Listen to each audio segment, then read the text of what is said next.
favor, guarde isso no seu coração. Porque você vai ser confrontado por isso muitas vezes. Há muitos exemplos na Bíblia sobre isso. Por exemplo, há um salmo que diz claramente assim, quando o povo pediu carne no deserto. É dito no salmo, Deus concedeu-lhes o que queriam, concessão. Mas fez definhar-lhes. Porque a vontade de Deus não era que eles comessem carne no deserto. Isso está claro para todos nós? Ou era? Não. Porque o Senhor providenciou um pão. E esse pão era o maná. Não é? Então a vontade de Deus é que eles comessem maná. Para que eles fossem, então, digamos, desintoxicados daquela comida do Egito.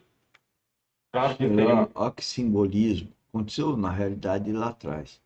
Simbolismo nos dias de hoje. É, significado espiritual para os dias de hoje.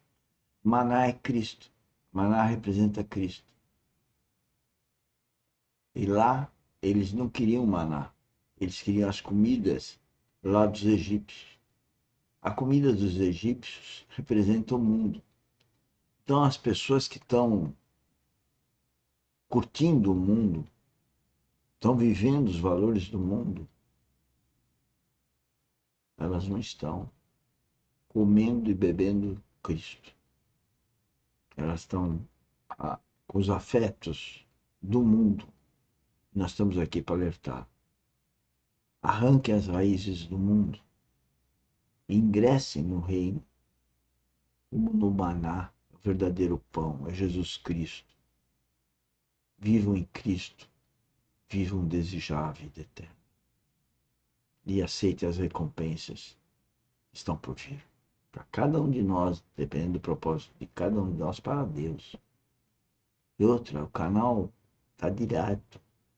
Cada um com Deus, através do Espírito Santo. Não é com outro, não é com pastor, não é com... Não, é direto. É espiritual, é direto. impacto natural, sem dúvida, tem a questão natural, mas é a que pouco nos importa. Né? Vamos deixar essas questões dietéticas, que são de um valor mínimo em nossas vidas, e vamos para o que importa. Então, o Senhor não está interessado em regulamentos dietéticos, ele está interessado em princípios espirituais. Eles deveriam aprender a olhar para o céu, colher o maná a cada manhã e se alimentar da provisão de Deus, que foi interpretada na Bíblia como sendo o verdadeiro pão que desce do céu e dá vida ao mundo, que é o nosso Senhor Jesus. E que também é uma figura da própria palavra de Deus. Não só de pão viverá o homem, mas de toda palavra que procede da boca do Senhor. Por isso o maná foi dado. Né? Então, quando o Senhor fez isso com eles, claramente seu desejo está explicitado. Vocês vão deixar aquela dieta, porque deixaram aquele ambiente. Eu vos chamei como minha propriedade peculiar. Então agora o seu alimento é pão do céu. Toda palavra que procede da boca de Deus, disso viverá o homem. Quando eles eram ainda bebezinhos, em Êxodo 17, logo que saíram do Egito, com pouquíssimo tempo, eles pediram carne. Já tiveram saudades da carne, logo saíram. Então, é dito em Êxodo 17, para você pensar, veja que princípio, veja como isso se aplica em nossas vidas, que eles comeram a carne que pediram. O Senhor fez soprar um vento oriental, diz a Bíblia. Veja como Deus age. Veja a compaixão e a condescendência de Deus com os bebezinhos que acabaram de sair do Egito e que queriam carne. E não tinham comido maná ainda.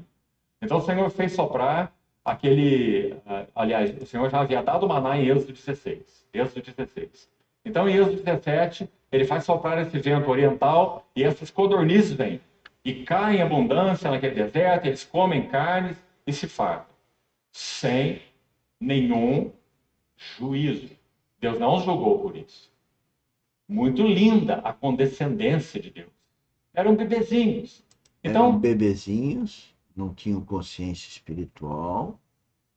Deus concedeu, não era a vontade de Deus.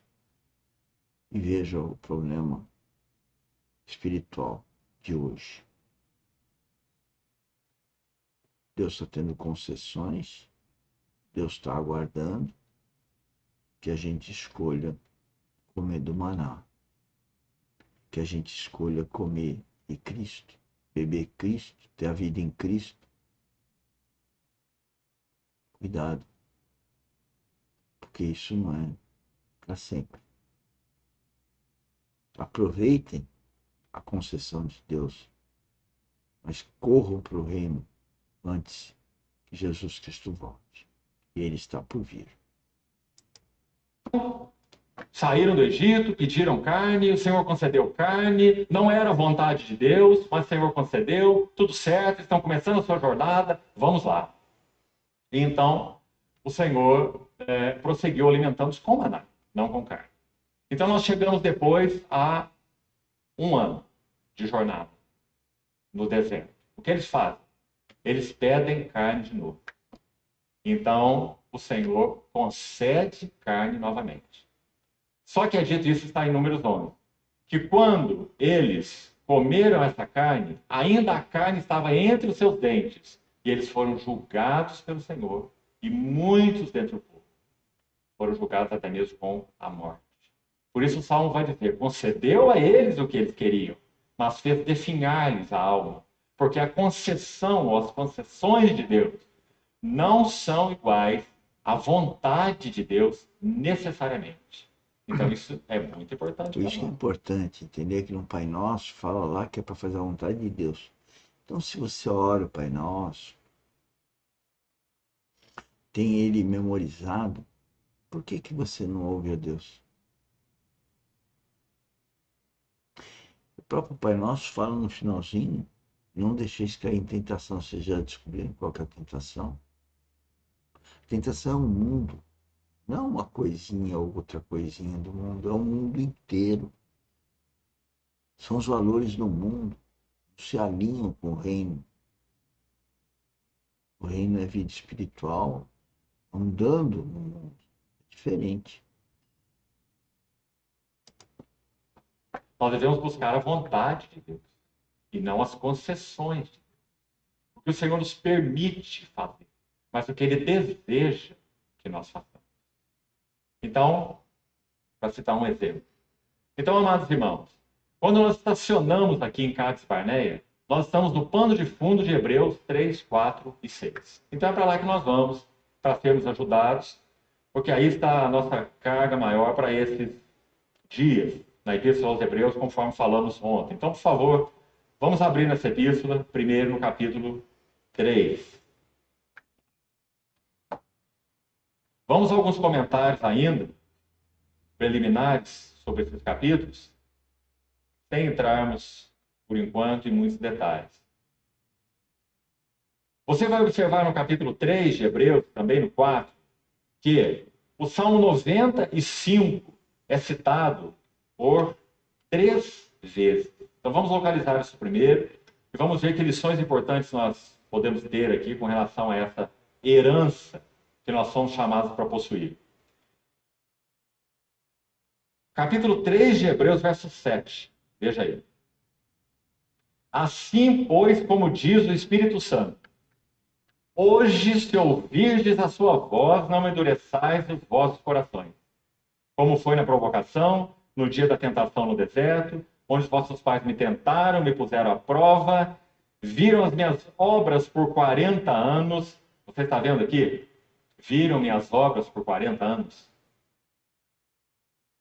Por isso me indignei contra essa geração e disse, estes sempre erram no coração, eles também não conheceram os meus caminhos.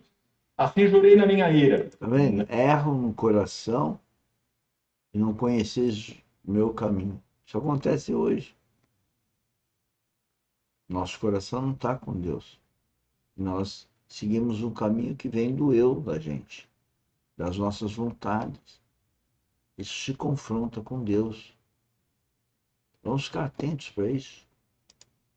Não entrarão no meu descanso. Aí, irmão, nós precisamos, por qualquer que seja a posição que você possa ter com relação ao assunto que nós estamos compartilhando, eu quero dizer com muita tranquilidade a você, você sempre terá no Senhor de ter possibilidade ou oportunidade, claro, de ter uma posição completamente diferente daquela que você estará ouvindo nesses 3 dias. Eu simplesmente diria, amém, siga. Mas além do amém, te diria, mantenha-se a pé.